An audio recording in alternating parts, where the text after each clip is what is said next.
नाम अविनाश है। मेरी उम्र 30 साल है और मैं दिल्ली शहर का रहने वाला हूं। मेरा पूरा परिवार असल में बिहार के एक बहुत अंदरूनी गांव से आता है, लेकिन मेरा परिवार 80 साल पहले माइग्रेट होकर दिल्ली आ गया था। मेरे या मेरे पिता में से कभी कोई गांव नहीं गया था। पर 5 साल पहले 2015 में जब बहुत कोशिशों के बाद मेरी बीवी राजश्री प्रेग्नेंट हुई, तो डॉक्टर ने कहा कि हमें राजश्री की अच्छी सेहत के लिए उसे शुद्ध वातावरण में ले जाना चाहिए। हम सब ने सोचा कि हमारे गांव से शुद्ध वातावरण तो हमें कहीं नहीं मिलेगा, तो हमने अपने बिहार वाले गांव में जाने का फैसला किया। पर हमें नहीं पता था कि हमारा यह फैसला हमारी जिंदगी हमेशा के लिए तबाह कर देगा। बहुत लंबे सफर के बाद हम रात को गांव पहुंचे। उस चांदनी रात में गांव बहुत सुंदर लग रहा था। वहां एकदम शांति थी। गांव पहुंचकर राजश्री की खुशी का कोई ठिकाना ही नहीं था, पर उसे नहीं पता था कि ये खुशी बस कुछ ही घंटों की थी। 2 साल पहले हुई मां की मौत के बाद पिताजी भी पहली बार घर से बाहर निकले थे। मैंने गांव का घर खोला और राजश्री और पिताजी को घर के अंदर कमरे में बिठाया। मैं जैसे ही सामान लेकर कमरे में वापस आया, तो मैंने देखा कि पापा सोफे पर बेहोश पड़े थे और उनका चेहरा सफेद पड़ गया था। मुझे समझ ही नहीं आया कि अचानक पापा को क्या हो गया है। राजश्री ने मुझे जल्दी से पापा को हॉस्पिटल लेकर जाने को कहा। हॉस्पिटल गांव से दूर शहर में था और मैं उस हालत में राजश्री को अकेला नहीं छोड़ना चाहता था। पर राजश्री की हालत ज्यादा ट्रैवल करने लायक भी नहीं थी। राजश्री ने मुझे हिम्मत दिखाई और पापा के साथ जाने को कहा। मैं पापा को गाड़ी में बिठाकर हॉस्पिटल चला गया।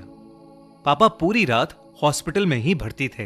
दरअसल बीपी लो होने के कारण वो बेहोश हो गए थे और डॉक्टर ने उनको ग्लूकोज चढ़ाकर घर ले जाकर आराम करवाने को कहा।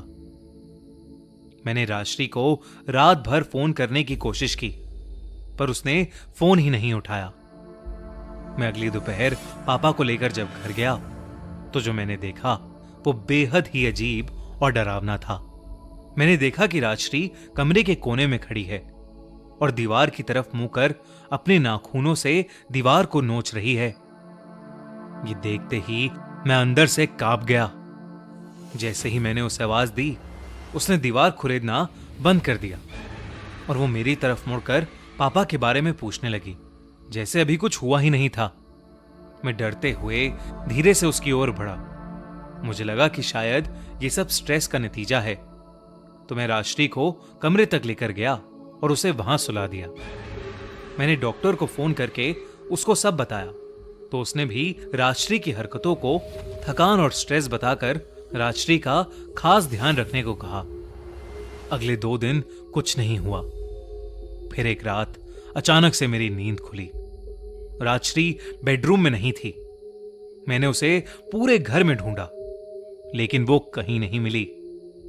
उसे ढूंढते ढूंढते जब मैं आंगन में पहुंचा, तो मैंने जो देखा वो देखकर मेरे होश उड़ गए।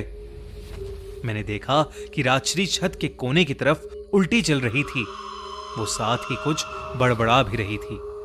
मैं बहुत बुरी तरह डर गया, क्योंकि एक गलत कदम और राजश्री छत से सीधा नीचे गिर सकती थी।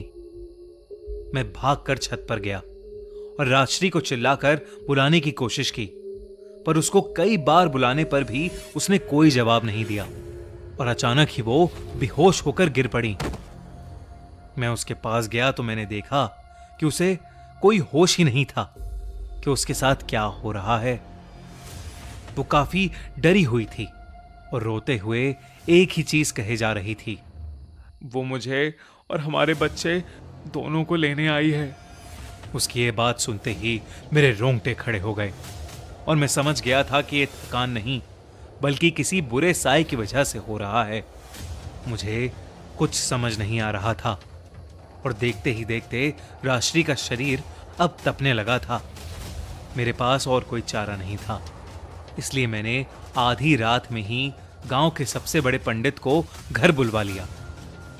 मैंने राजश्री को बिस्तर पर लेटाया और पंडित जी का इंतजार करने लगा।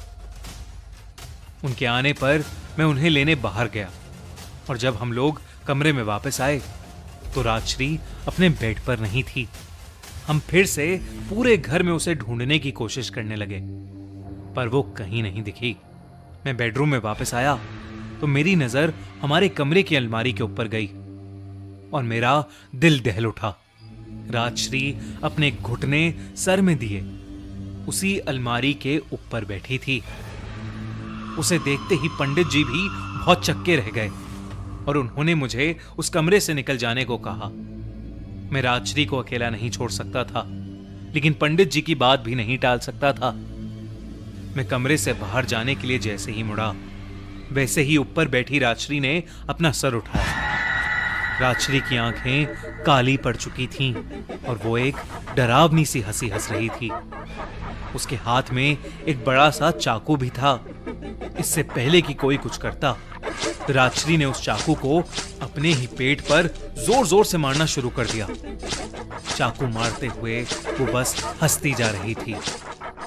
कुछ ही पलों में राजश्री बेहोश होकर अलमारी से नीचे गिर गई। मैं ये सब देखकर सुन पड़ गया था और मेरी आंखों से आंसू आने लगे। पंडित जी ने मुझे राजश्री से दूर किया और मुझे वहां से जल्द निकलने के लिए कहा। उन्होंने बताया कि करीब 50 साल पहले इसी गांव में एक लड़के ने एक छोटी जाति की लड़की से शादी की थी।